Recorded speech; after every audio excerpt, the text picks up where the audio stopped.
Mesdames et messieurs, bonsoir. Ils sont ailleurs, mais ils sont ici. ITV, c'est ici, mais aussi ailleurs. L'analyse voyage parce que la crise a transcendé les frontières de même que la science. Des émeutes ont eu lieu au Sénégal, des émeutes inédites. Quelques jours de manifestations et la République vacille. Une tempête d'indignation qui a atteint d'autres cieux. Comment comprendre ce soulèvement populaire? La jeunesse, une bombe sociale à désamorcer. Comment? Le religieux et le politique. Comment comprendre cette relation? Le Sénégal est-il une république à part? Le pire à venir ou c'est déjà rangé aux oubliettes? Quatre axes de réflexion que nous allons partager avec deux penseurs, deux écrivains, deux jeunes. Mais ne cherchez pas la jeunesse, ah non, la jeunesse dans leur esprit. Bougar Sarr, bonsoir. Bonsoir Papa Lunsar et bonsoir à toutes et à tous. Vous êtes écrivain, auteur de quatre ouvrages, que des chefs-d'œuvre, La Cale, Le silence du cœur, encore La Terre Sainte. Vous avez également écrit de purs hommes et comme on dit, les esprits ont besoin des esprits. Nous sommes également avec Souleymane Gassama, mais moi je préfère Elgas. Bonsoir. Bonsoir, Papa Lune. Vous êtes écrivain, journaliste et communicant, vous êtes sociologue aussi. Point de chauvinisme, mais je commence par Sarr Bougar. Beaucoup d'observateurs de la scène politique ont été surpris par cette vague de manifestations. En faites-vous partie? Oui, j'ai été surpris surtout par la brutalité et la rapidité par laquelle ces manifestations se sont organisées. Sur le moment, je pense qu'on l'est toujours et qu'on l'a été, à peu près tous. Cependant, maintenant que les choses, je crois, je l'espère, s'apaisent un peu plus dans les rues, au moins, je crois qu'en replaçant ces événements, ces soulèvements-là dans un temps plus long, on voit qu'ils ne sont pas sortis ex nihilo d'une certaine manière et qu'il ne s'est agi là que de la manifestation dernière d'un ensemble de frustrations, de colère qui a fini par éclater à la faveur de cette affaire de mars entre Ousmane Sonko et donc Adji Sarr. Mais j'ai été surpris, oui. Surpris. Et vous, Elgas, êtes-vous surpris par la tenue de ces événements-là, ces événements qui ont ébranlé notre République, il faut le dire? Oui, par leur ampleur et comme l'a dit Mbougar aussi, par leur grande brutalité. D'ailleurs, je pense qu'il faut commencer très simplement par rendre hommage à ces gens qui sont décédés. Et ce qui m'a intéressé, c'était le profil, l'extrême jeunesse, la diversité justement de ces gens dont les visages sont apparus tardivement sur les réseaux sociaux et parfois dans quelques journaux.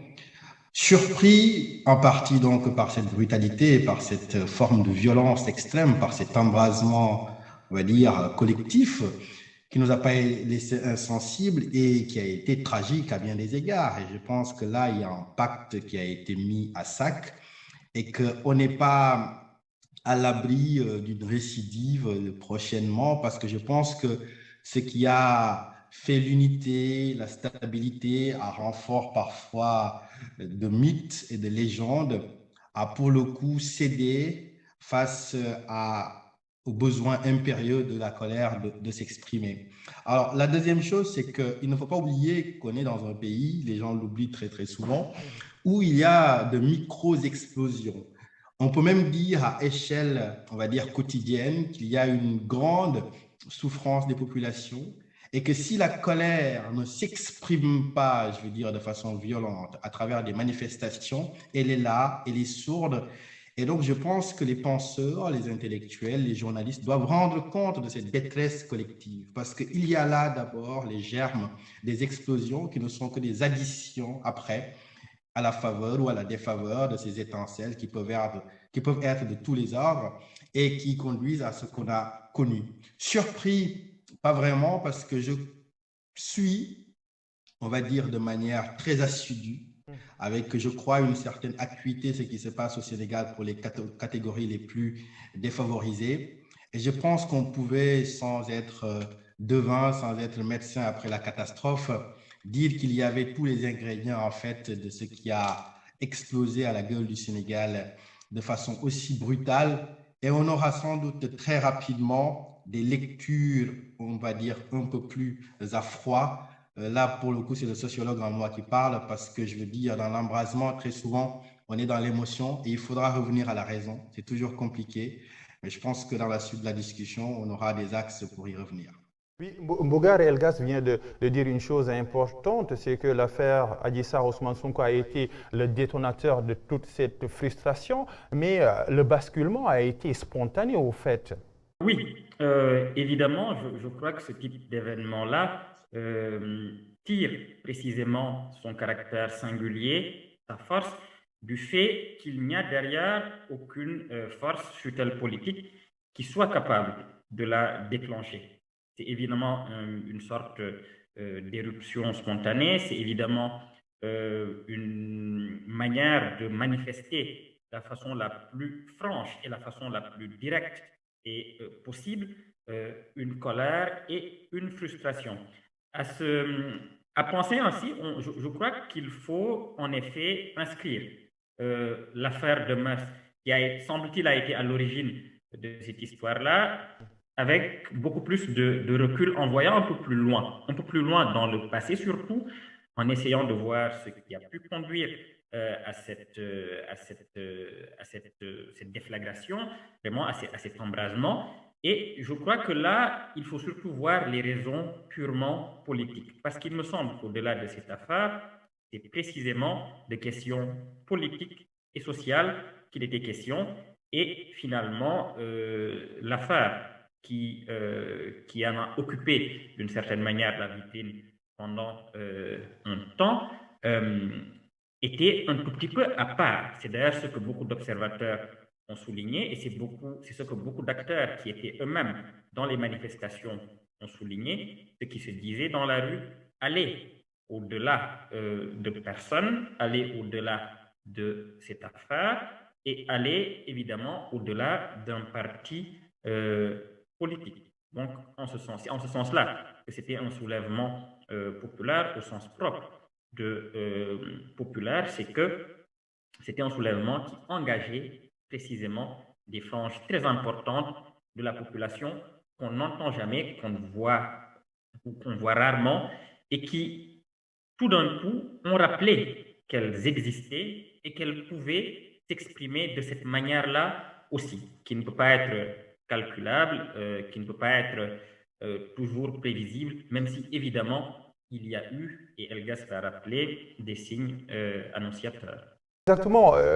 Elgas, vous êtes sociologue. La question que l'on se pose, c'est que comment une affaire privée peut devenir en l'espace de quelques temps une affaire d'État?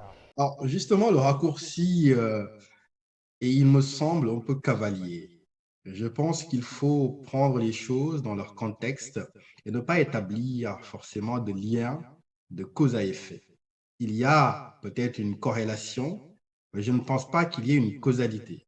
Alors, c'est peut-être un peu technique, ce sont des leçons de sciences politiques en première année, mais j'aimerais qu'on fasse un petit voyage dans le temps pour vous montrer juste ce qui fait la spécificité du Sénégal en termes de structure et ce que parfois les éléments conjoncturels nous amènent à observer quand on est un observateur, on va dire, qui s'intéresse au temps long.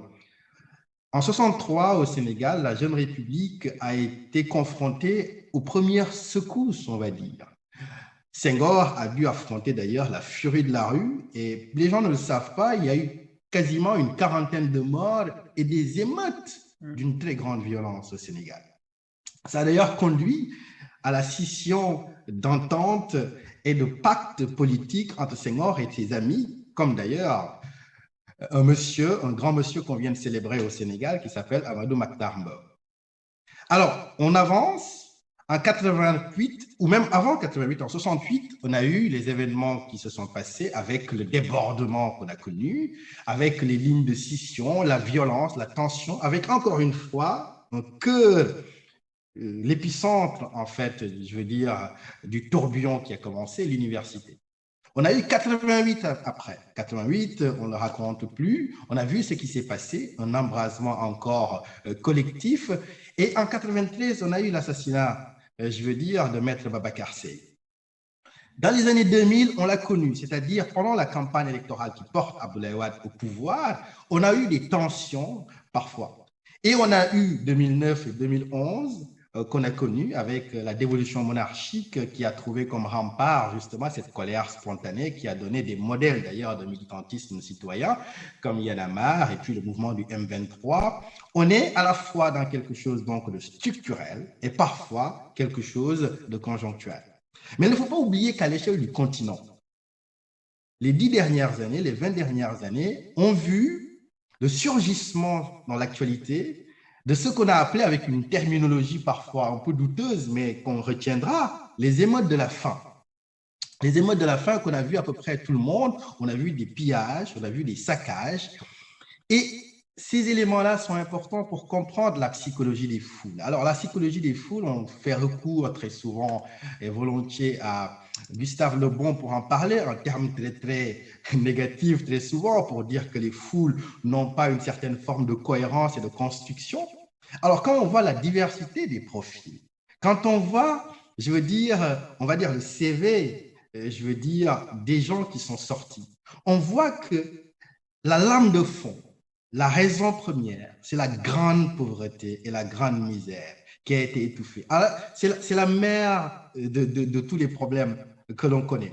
Alors, maintenant, établir un lien entre l'affaire qui s'est passée à Suite Beauté Massage et directement une affaire d'État, je pense que c'est une jonction un peu trop rapide.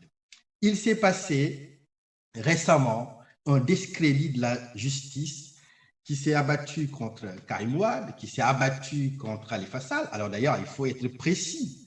Ce n'est pas parce qu'ils sont innocents, c'est la disproportion, je veux dire, de la répression qui suscite, je veux dire, ce malaise et cette forme de discrédit total de l'instrument judiciaire. Alors quand arrive Ousmane Sonko, avec son pédigré, avec tout ce qu'il a subi, avec le contexte qui voit une opposition bectée un peu par le pouvoir et tout le reste, forcément, une affaire de mœurs est lue au vu de ce passif à travers ces lunettes-là. Mais seulement, si on doit tenir les deux bouts, il faut essayer de revenir à un peu de raison et expliquer quelque chose qui nous semble essentiel. Même si la justice est brinque-ballante, elle est politique, la riposte, elle aussi, a été politique. Et donc, ce n'est pas renvoyer les gens dos à dos, d'expliquer, nous par exemple, moi personnellement en tout cas, quand on a commencé à critiquer le régime de Macky Sall, à pointer, je veux dire, les dérives, on l'a fait bien avant la naissance de Pastef. Voilà, pour cette petite anecdote-là. Donc, on n'est pas dans une certaine forme d'absolution du pouvoir de Macky Sall. Les responsabilités, elles sont là, elles ne sont pas, je veux dire, elles ne sont pas réfutable en quelque sorte. Seulement, de l'autre côté, il y a une affaire de la justice et il faut aussi respecter le droit de toutes les parties prenantes. Donc, affaire d'État, on n'y est pas encore. On est dans une affaire sociale. Et la colère, elle est éminemment sociale avec des expressions politiques. Et l'effet déclencheur n'est que le vernis, la superficie. Et justement, je pense qu'une émission de ce genre-là doit aller au-delà parce que justement, les affaires privées donnent des opinions, donnent des avis. Et les opinions et les avis, il y a 16 millions de Sénégalais qui peuvent en avoir. Et je pense que ça n'avance pas, ça ne fait pas avancer les débats. On va peut-être s'arrêter sur des choses objectives, des critères factuels. Donc, il faut revenir à un peu de raison, savoir que ni Sonko ni Macky Sall ne sont dans l'absolu des diables, encore moins, je veux dire, Adji Sarr, et que ce sont des hommes politiques avec leurs hauteurs et leurs défauts. Et donc, à défaut de justice dont on désespère, j'espère qu'on aura la vérité. Et la vérité, elle statuera. Quand elle statuera, on pourra faire les comptes. Donc, voilà un peu le propos que j'avais sur cette affaire que je n'aime pas trop commenter parce que je n'ai que des avis et des opinions. Tout le monde en a. Et je pense que c'est ce qui crée la cacophonie et l'historie actuellement. Bougar, Elgas vient de sortir le mot, la vérité va être donnée par la justice, mais la justice a pris un sacré coup dans cette affaire. On crie Urbi Orbi, l'impartialité de la justice. Aujourd'hui, elle doit être un acquis dans un pays démocratique comme le nôtre. Oui, Sur cette affaire, en réalité, je suis à peu près sur la même ligne qu'Elgas.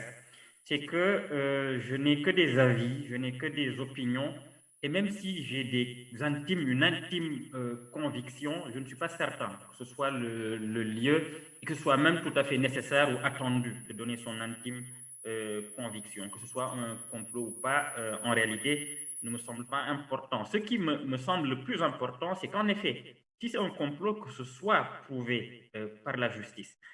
Alors évidemment, la justice est ressortie, en effet, amochée de cette histoire. Elle est frappée d'une sorte de discrédit. Cependant, de la même manière qu'on ne peut pas, à mon avis, juger tout un peuple à l'aune des personnes qui la dirigent ou des quelques personnes qui la dirigent, je ne suis pas certain qu'il faille discréditer toute la justice, toute l'institution judiciaire à l'aune des ratés. Dieu sait qu'il y en a eu et qu'ils ont été énormes qu'elle a pu avoir. Ce que je veux dire, c'est que ce pays est même petit, il est grand d'une certaine façon. Et qu'il y a un certain nombre de zones, de régions qui ne sont pas simplement à Dakar, dans les campagnes sénégalaises, où la justice se rend, où il y a des hommes de loi, où il y a des personnes qui essaient de faire valoir la justice. Et rien que pour cela, je ne dirais jamais personnellement que la justice sénégalaise est par exemple totalement corrompue ou totalement aux ordres. Autre chose, c'est qu'il me semble que Ousmane Sonko ressortirait d'autant plus grandi que ce sera la justice sénégalaise qu'il y aura, si effectivement il s'agit d'un complot politique, redonner sa légitimité politique en disant la vérité. Et à l'inverse, si c'est la version que donne Adji Sarr qui est prouvée par la justice sénégalaise, on arrivera également à une sorte de vérité. Je ne suis pas certain en la matière que la justice populaire puisse se substituer à la justice institutionnelle aussi frappée de problèmes, de ratés et aussi imparfaite qu'elle soit. Parce qu'il me semble simplement que la justice populaire est tout aussi imparfaite parce qu'elle est éminemment fragmentée, elle est constituée de beaucoup d'opinions, elles peuvent être de bonne foi, cela peut être également des opinions qui ont la sensation, l'intime conviction qu'elles sont dans la vérité, mais il ne faut pas oublier que ce sont d'abord de simples opinions. Et qu'en l'espèce, nous sommes dans une affaire qui requiert une voie qui est transcendante, en tout cas une voie qui dépasse un tout petit peu la question des opinions pour rendre la justice en pesant de façon balancée et équilibrée la parole des deux parties. Je crois qu'il faut avoir aussi cette forme de confiance-là dans la justice du futur. Évidemment, disant cela, je ne minore pas les ratés passés de cette justice. On a parlé tout à l'heure des cas Khalifa Sall, des cas Karim Wade, il y en a quelques autres.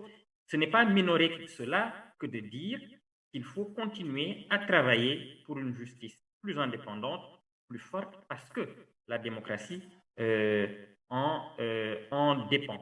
Donc, malgré tout le discrédit dont elle est frappée, malgré tous les problèmes qu'elle a eus, je pense que pour l'avenir, il faut pouvoir reconstruire cette justice-là et lui redonner petit à petit une forme de qualité. Ça passe par des réformes, ça passe peut-être par un changement de personne, mais cela passe aussi sur un plan plus social, par la certitude, en tout cas le fait de comprendre, la compréhension d'un fait très, très simple, c'est que sans une justice, même imparfaite, mais une justice institutionnelle qui va au-delà des opinions, le chaos serait beaucoup plus grand. Est-ce qu'on peut juger ou jauger la partialité ou l'impartialité de la justice seulement quand il s'agit d'un homme politique? Pourquoi ce fait-là au Sénégal? Oui, Papa Lune, parce qu'il y a des passifs. On ne parle pas du néant, on ne parle pas, je veux dire, dans un contexte tout à fait vierge. On a une histoire politique qui a été faite de l'instrumentalisation de la justice comme bras armé de la répression. Et pour le coup, c'est vieux comme le monde et encore plus au Sénégal. On a vu Senghor attaquer beaucoup de ses opposants, comme Mamadou Dia. On en a vu d'autres. On a vu Abdoulaye Wade attaquer Idrissa Seck. On a vu Abdoulaye Wade attaquer Macky Sall, qui est au pouvoir.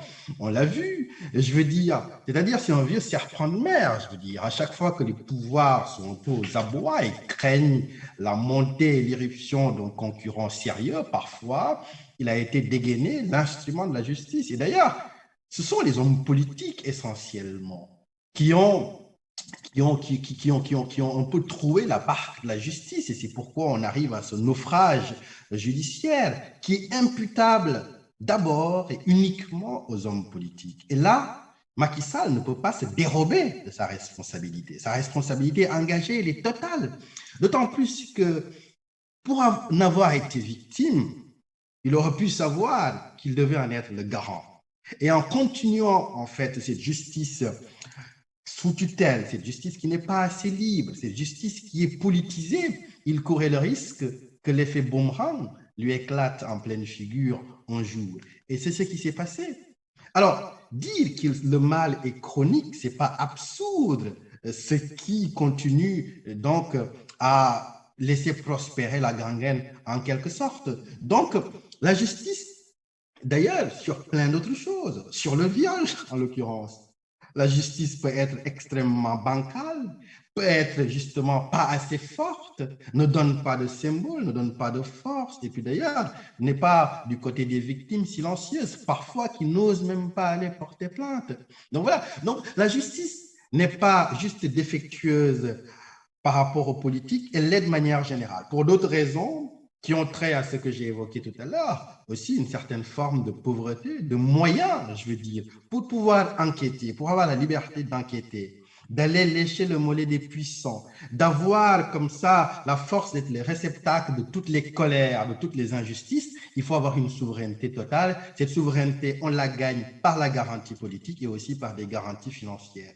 Et donc, si on devait faire la radioscopie générale des dysfonctionnements qui paralysent l'institution judiciaire, bien sûr qu'on irait au-delà, je veux dire, du seul fait politique. Parce que la politique est encore une fois qu'un petit segment de l'embrasement général qu'il y a au Sénégal. Si on devait utiliser un langage médical, on parlerait de septicémie. La septicémie, c'est ce qui arrive au Sénégal actuellement. C'est une forme de gangrène purulente qui attaque tous les organes et qui finit par fragiliser le corps entier. Et c'est ça qu'il me semble qu'il est important de rappeler. C'est-à-dire, Mbougar l'a dit, une justice imparfaite est toujours mieux que la jungle, que l'état sauvage, l'état de nature. Et donc, essayer de travailler collectivement pour corriger les imperfections. La justice, ça doit être notre tâche commune. Et cette tâche commune, bien sûr, elle passe par la reddition de comptes des gens qu'on a élus, parce que c'est eux les responsables, mais aussi à notre niveau de savoir faire la part des choses, ne pas jeter le bébé avec l'eau du bain. Pardon. Je terminerai juste sur un point. Vous avez, à votre question, Mbougar, parlé de démocratie qui repose sur le pilier, je vais dire, judiciaire. Mais non, ça ne suffit pas. La démocratie sénégalaise a toujours été surévaluée. Alors, on nous prenait pour des rabat-joie, pour de mauvais messagers, à chaque fois qu'on disait que c'était une démocratie de très basse intensité. Mais une démocratie qui n'existe pas dans les partis, qui n'existe pas à l'intérieur de la société, une démocratie qui n'est pas assez participative ni délibérative, je veux dire, dans les structures de base qui composent, je veux dire, voilà, toute la toile politique, cette démocratie, elle n'est purement qu'électorale. C'est parce que le Sénégal a été comparé avec des exemples, on va dire, pas très flatteurs, qu'on a dit que le Sénégal était un îlot démocratique. Et donc, ce mensonge et ce mythe originel se prend justement la vérité en face. Donc, ce n'est pas uniquement la justice le point qui montre l'immaturité ou l'inexistence même, je dirais, de la démocratie sénégalaise. Il faut aussi, à quelque chose malheur et bon, qu'on sorte de nos illusions. Et si on peut utiliser justement l'épisode pour construire une vraie démocratie, je pense que voilà, nos martyrs ne seront pas morts en vain et nous aurons en quelque sorte réussi à faire ce que j'appelle de mes voeux depuis très très longtemps, une sorte de NUP national pour essayer de voir ce qui ne va pas chez nous, nous regarder dans le miroir et voir ce qui ne va pas, ce qu'on n'a pas assez fait. Et je pense que ça peut être une vertu de la crise, mais je rêve sans doute, mais bon, il n'est pas interdit de rêver.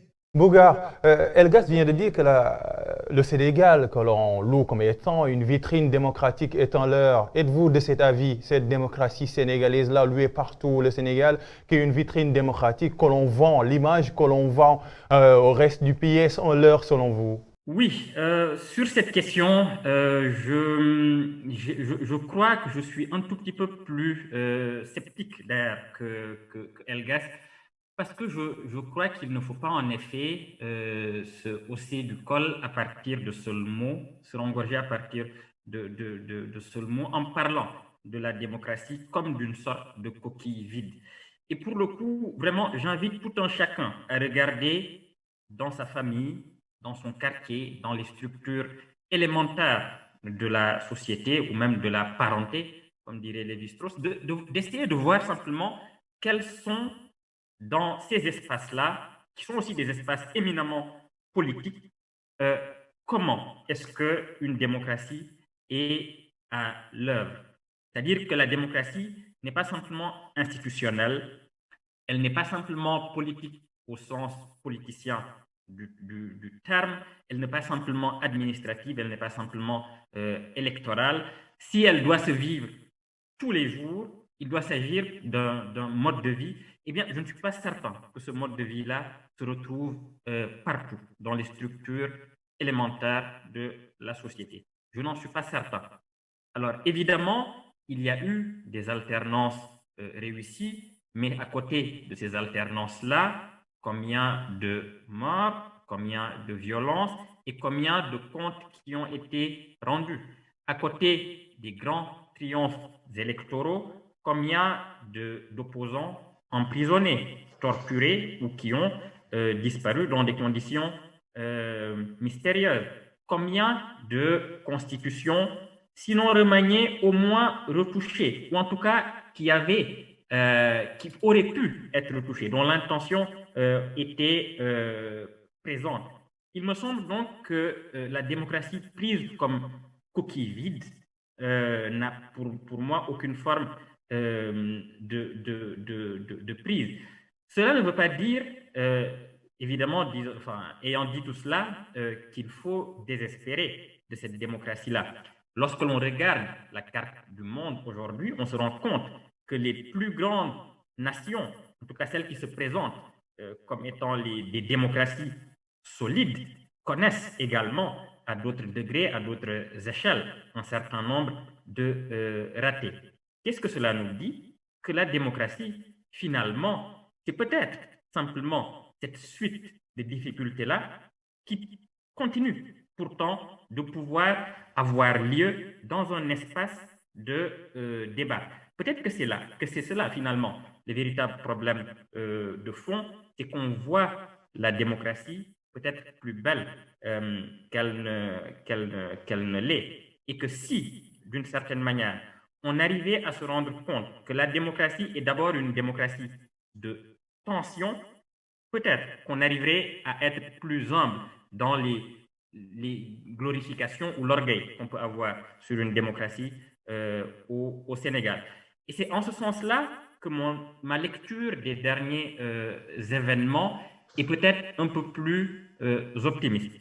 Il me semble qu'on peut également lire ces événements, évidemment, comme on l'a dit auparavant, comme une somme de frustration, comme le fruit d'une grande misère, mais on peut également considérer, et je le pense aussi, que c'est également le signe, peut-être, qu'il y a une autre démocratie possible, qui est une démocratie de tension, qui est une démocratie toujours de convulsion et pas nécessairement une stabilité absolue dans laquelle finissent par s'endormir tous les leviers les plus actifs d'un État. Donc, plutôt que de toujours se vanter, plutôt que de toujours s'enorgueillir d'une démocratie d'apparat, je crois qu'il faut essayer surtout de revenir à des réalités beaucoup plus concrète d'une démocratie réelle, et cela jusque dans les profondeurs de la société. Elgas, parlons un peu de la justice sociale. La justice sociale, parce que la colère de la jeunesse s'est incrustée lors de ces émeutes-là, mais aucun régime politique, de Senghor jusqu'à Macky Sall, a réussi à désamorcer cette bombe sociale. Pourquoi? Vaste question et donc à un trait multiple, mais prenons une des entrées qui me paraît essentielle, c'est la question de la démographie. Alors, c'est notre tabou, hein, vous savez. Euh, il y a ce que moi j'appelle le démographisme. Voilà, le démographisme, c'est une forme d'idéologie, parfois même de propagande, qui s'est développée, on va dire, en Afrique de manière générale depuis les années 2010, c'est-à-dire la naissance officielle de ce qu'on a appelé l'afro-optimisme. Et le démographisme disait, grosso modo, que l'Afrique, étant promise à être l'épicentre démographique du monde, fatalement devait en être, je veux dire, le territoire central. Et donc, c'est à partir de cette narration, d'ailleurs, qu'on a commencé à parler, voilà, de l'Afrique comme the place to be, en quelque sorte. Voilà, à partir de la donnée démographique. Alors que justement, dans les faits, au Sénégal, par exemple, parce que prenons des exemples probants et parlants, la surpopulation, je veux dire, scolaire et universitaire crée des problèmes justement dans le calendrier universitaire, justement parce que cette démographie n'a pas été anticipée. Alors, les problèmes un peu sensibles qui ont agité parfois le landerneau intellectuel, c'est la limitation des naissances et tout le reste. Et là, on est sur des lignes de front parfaitement hostiles. Donc, je pense que la démographie, c'est quelque chose qui est là, qu'il faudra un peu détailler pour essayer d'en voir de façon très, très lucide, à la fois les atouts et à la fois les limites. Et je pense parfois que le démographisme ne voit justement que l'ode est cette forme d'utopie en quelque sorte et ne voit pas assez les problèmes que ça peut constituer. Et c'est ce problème-là d'ailleurs que l'économie n'arrive pas à régler. Si vous avez une croissance démographique de 3%, ou de 4%, et que vous avez dans le même temps une croissance économique de 3% ou de 4%, toute croissance qui est faite est donc nulle. Elle est absorbée justement par la masse démographique qui est là. Dans un continent où il y a presque 60% de la population qui a moins de 50 ans, mais bien sûr qu'il y a tout à faire. Il y a des écoles à construire, il y a des routes, il y a des dispensaires, il y a des hôpitaux et tout le reste. Et aujourd'hui, si vous regardez juste à l'université de Dakar, entre ce qui sort comme diplômé et ce qui est absorbé par le tissu économique, mais vous avez un fossé terrible. Vous avez des usines à produire des chômeurs. Je veux dire, il y a eu totale, je veux dire, opacité sur à la fois les filières et leur concordance parfois avec les besoins. Et donc, vous remontez à Senghor. Alors, Senghor n'avait pas autant de Sénégalais à gérer, même Abdou Diouf n'avait pas autant de Sénégalais à gérer. Mais l'échec qui a été constant, c'est qu'il n'y a jamais eu de politique économique jusqu'à présent qui ait tiré franchement son épingle du jeu. On est d'ailleurs dans le flou. Vous savez, l'Agence nationale de la statistique et de la démographie au Sénégal fait un travail remarquable, essaie de remonter parfois voilà, des zones mortes, je veux dire, des statistiques. Et pourtant, je veux dire, il y a beaucoup de données qui sont parcellaires, partielles, parfois pas exploitables, je veux dire, pour savoir quelle est l'étendue de nos problèmes, à la fois pour savoir comment juguler le chômage. Alors, il y a ce qu'on appelle un peu les marronniers qu'on entend depuis qu'on est gosse. Hein. On parle souvent de l'agriculture et tout le reste, mais l'agriculture se transforme à une vitesse mais phénoménale. Est-ce qu'on a été au tournant, je veux dire, technologique pour pouvoir capter justement la modernité et ses offres de production?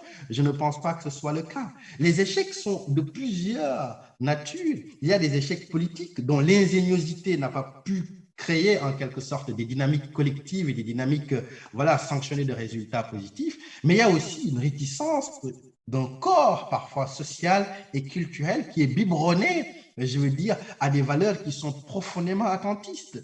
Donc, c'est pourquoi je crois que sur ces problèmes-là, rejeter la responsabilité tout simplement, sur uniquement des responsables uniques, c'est passer à côté du problème. Il y a un échec collectif. Alors, il faut commencer par les intellectuels qui ne s'attardent pas forcément à parler des problèmes du quotidien des populations et qui finissent d'ailleurs par épouser les marges parce que les marges sont parfois populistes et leur donnent des lectures du monde très, très simplistes. À côté des intellectuels, il y a parfois les barons religieux, je veux dire, qui ne créent pas justement ces ressources-là, je veux dire, de la conscience morale, je veux dire, qui peut créer, je veux dire, une dynamique de responsabilité collective. Il y a aussi les hommes politiques, mais bien sûr, et parfois même, il y a la démission des candidats, justement, qui pourraient être la force vive de cette nation-là. Donc, la justice sociale, pour terminer sur ce point, c'est une construction. Et une construction ne peut pas être laissée uniquement aux hommes politiques. Les hommes politiques doivent l'impulser, la construire, en tracer le chemin, justement pour susciter l'adhésion de tout le monde. Et je pense qu'on est dans une certaine forme de bordel administratif où tout est flou et on essaie d'avancer avec parfois des recettes qui sont standards, des recettes techniques qui ne parlent pas forcément à la majorité de la population. Il y a une dichotomie terrible entre ce que l'on prend comme, je veux dire, modèle d'une jeunesse branchée parfois, technologique, numérique, et la réalité de ceux qui manifestent, par exemple. Et cette dichotomie-là, elle introduit quelque chose que j'essaie modestement de conceptualiser de plus en plus, je veux dire, c'est la lutte des classes. Alors, je ne suis pas marxiste pour un sou, mais je pense qu'il y a un impensé pour analyser la société sénégalaise en termes de classe. Voilà sans doute un des grands échecs de la gauche sénégalaise, parce que justement, on en a parlé d'ailleurs sur votre plateau, je crois, on en a parlé sur le plateau d'Alassane Samba Diop aussi. Les 400 jeunes qui sont morts en mer ou les jeunes qui manifestent partagent justement ce même destin presque fataliste. Et de l'autre côté, dans les échos numériques, c'est plutôt une autre jeunesse d'un autre type. Alors, il y a les révoltés et parfois les professionnels de la révolte. Et je pense qu'il faut justement arriver à lire ces choses-là dans la difficulté que cela comporte, mais sans mensonge, parce que justement, je pense que si on arrive à l'exercice de vérité d'abord dans le diagnostic, eh bien, on aura fait une part de l'ordonnance. Bougar, une politique d'emploi, une bonne politique d'emploi est en tout, elle doit impliquer aussi bien le secteur privé comme public, non? Oui. Alors, pour cette question-là, je ne suis pas tout à fait un spécialiste, mais il me semble évident qu'il faut que les deux aillent de part. Ce qui me semble tout de même assez tragique au Sénégal se joue sur plusieurs points. D'abord, il y a celui qu'Elgas a souligné tout à l'heure, c'est-à-dire cette phase de transition-là entre l'université, donc le diplôme, la compétence acquise, et son absorption vraiment dans le marché du travail. Je ne suis pas certain que l'État, par exemple, ait une utilisation tout à fait claire de ces données-là. Et là, on touche vraiment à une déconnexion dont j'ai souvent parlé entre l'université, donc le milieu intellectuel universitaire, qui documente des questions sociales et des problèmes sociaux, et l'État qui qui met en place des politiques. La deuxième chose, c'est que j'ai l'impression qu'au Sénégal, le salariat, c'est-à-dire le fait d'être vraiment employé par l'État, est la seule forme de valeur qu'on accorde au travail. Depuis quelques années, c'est vrai qu'on nous parle beaucoup de l'entrepreneuriat et que parfois ça génère des mirages. On a récemment eu l'exemple comment ça s'appelle? Il y a ce fonds d'aide à l'entrepreneuriat qui a été mis en place, dont je ne sais plus d'ailleurs tout à fait ce qu'il devient.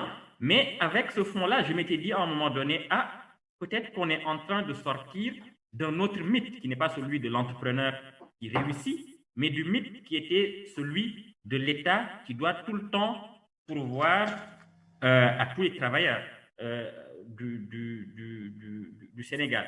Mais le drame en ce moment-là, c'était que même cette initiative à l'entrepreneuriat était faite par l'État. Donc, il me semble que tout un pays dont tous les travailleurs, ou quasiment, dépendent du salariat, donc d'un secteur plutôt public, du salariat d'État, je veux dire, est un pays qui, dans ce manque de diversité-là pour le travail, court à sa perte.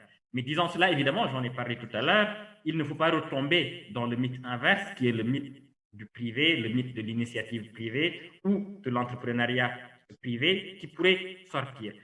Tous les pays au monde qui ont une politique d'emploi cohérente essaient de trouver l'équilibre, et plus qu'un équilibre, c'est vraiment d'une collaboration tout à fait harmonieuse entre l'emploi privé et l'emploi public. Mais il me semble évident que cette bombe sociale dont vous parliez ne sera désamorcée que par cette vieille recette, mais qui était au cœur de ces revendications aussi, qui était la question de l'emploi. Beaucoup d'observateurs l'ont souligné.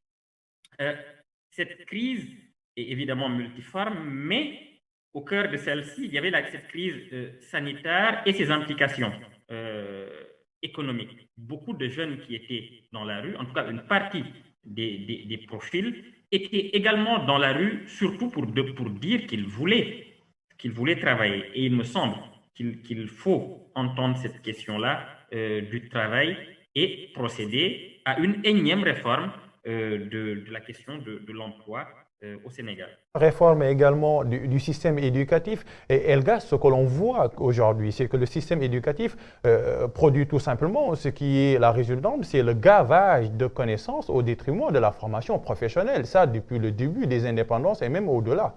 Oui, bien sûr. Alors, je voudrais rebondir très rapidement sur la question juste de l'entrepreneuriat. Il se trouve que pour les besoins de mes recherches et pour ma thèse, j'ai travaillé sur l'entrepreneuriat des immigrés à destination du Sénégal.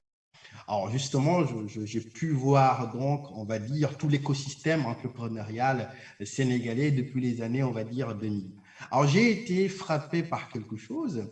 D'ailleurs, je vous invite à concourir, à essayer de me donner peut-être des réponses si vous en avez.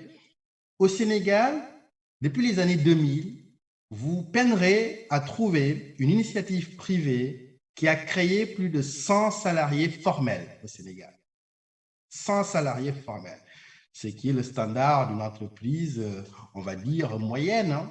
Donc, c'est très compliqué. Ça montre justement l'atrophie, en quelque sorte, du tissu économique et justement, inversement, le mythe de l'entrepreneuriat comme, je veux dire, la panacée. On est dans des échecs qui se répètent parce que, bon, les startups, par exemple, pour parler d'eux, parce qu'ils ont fait irruption sur la scène, ont une durée de vie assez courte, c'est-à-dire on est face à un chômage endémique et chronique. Et ce qu'on propose, c'est parfois l'entrepreneuriat avec justement ces politiques d'ailleurs internationales, d'organismes, purement d'ailleurs dans la logique capitaliste. Donc, il faut vraiment s'arrêter et regarder ce dont on a besoin pour réajuster, si besoin, ce qui se passe. Et il ne faut pas oublier, justement, vous parliez de système éducatif. Alors, quelles sont nos marges de manœuvre? On a passé les années 90 de manière très drastique avec les ajustements structurels. Tous les budgets qui étaient alloués aux services publics, en quelque sorte, ont été resserrés, parfois même coupés brutalement. Et ce qui a contribué à créer, je veux dire toutes les défectuosités qu'on connaît actuellement dans le système éducatif. Mais justement, quand on a tout ça, il faut qu'il y ait des gouvernants qui prennent le temps de regarder exactement de quoi on a besoin. Voilà. À quoi ça sert, par exemple, voilà, d'avoir des facultés, je veux dire, engorgées sans débouchés, alors que des débouchés, je veux dire, se présentent pour d'autres secteurs. Il y a un problème d'orientation. Mais ça, pour en avoir discuté avec des professionnels, ce sont des problèmes à la fois délicats et des problèmes durs à régler. Il faut trancher dans le dur. Et c'est pourquoi la politique est importante, parce que c'est là où elle peut apporter justement sa grande force, sa grande autorité et sa grande compétence. J'ai consacré un portrait dans dans mes chroniques pour Tract et CNE+, à Ibrahima Choub. Ibrahima Choub, ça a été le recteur de l'université de Dakar. Et donc, justement, on a parlé de tous ces phénomènes-là, la surpopulation, l'insertion professionnelle. Et pendant 3 heures, je l'ai écouté dans un récit lumineux, m'expliquer en fait ce qui se passe à l'université. Le chantier est si vaste que quand on arrive parfois, on a juste envie de démissionner. Je veux dire, tout simplement parce qu'on n'a pas de fil directeur. On parle comme si aujourd'hui au Sénégal, il n'y avait pas le plan Sénégal émergent, mais normalement, dans les intitulés, dans les attendus, dans les projets du plan Sénégal émergent, tous ces aspects, je veux dire, sont traités, tous ces aspects sont prévus. Comment on passe de la traduction, je veux dire, du projet technique au projet réel? Comment on passe de la théorie, je veux dire, sur le papier à la pratique? Jusqu'à présent, c'est pourquoi nos gouvernements ont échoué. Et ils n'ont pas échoué uniquement au Sénégal, c'est à l'échelle d'ailleurs du continent, où on ne voit pas justement une certaine forme de dynamique et parfois même l'impression d'une régression collective. Alors, pour terminer sur l'école, alors moi je me rappelle, quand Abdoulaye Wade est arrivé au pouvoir, la promesse était là, allouer des budgets importants à l'éducation, justement. Mais aujourd'hui, pour quel résultat? Pour quel résultat? On a des écoles encore qui sont dans un piteux état. On a même des initiatives privées, je veux dire, pour essayer de retaper des écoles. Les gens ont énormément de mérite, je veux dire. Et parfois même, dame le pion à l'État qui est la traîne face à ces problèmes-là. Voilà les problèmes de programme, je veux dire. Depuis très longtemps, on parle des langues nationales, on parle du contenu des programmes, mais ça, c'est beaucoup plus vieux que nous, ça a 30 et 40 ans. Mais quel a été, je veux dire, le travail opérationnel qui a été fait depuis ce temps-là, par des gens d'ailleurs qui les ont prophétisés, qui les ont théorisés et qui ont été au pouvoir et qui n'ont rien fait. Je veux dire, je pense que c'est pourquoi la reddition de comptes est importante. Voir ce qui n'a pas été fait, ce qui a été échoué, c'est important pour essayer d'ajuster les choses. Alors que dans la scène politique actuellement, avec le jeu des transhumances, on peut parfaitement se racheter une virginité en quittant un camp pour aller à un autre sans rendre compte des échecs dont on a été comptable. Donc je pense que, encore une fois, il faut que la société prenne à bras le corps tous ces sujets-là et que dans tous les segments, que ce soit la presse, le monde intellectuel, le monde religieux, qu'on accepte de se regarder dans la glace et voir ce qu'on n'a pas réussi et arrêter justement à chaque fois de porter des reproches vers l'extérieur et justement de voir ce sur quoi on peut agir.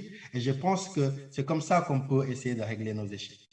Malheureusement, le temps est notre ennemi. On n'a pas l'occasion de parler un peu du religieux et de la politique, de parler un peu de l'avenir. Peut-être une autre occasion pour terminer ce débat entretenu avec Mbougar Sarr, écrivain, et également Elgas Souleymane Gassama, écrivain, penseur également pour cette édition spéciale. Merci pour Babacar pour les images, Dami, réalisation et Izoum, Aziz également pour le son. Salut aussi.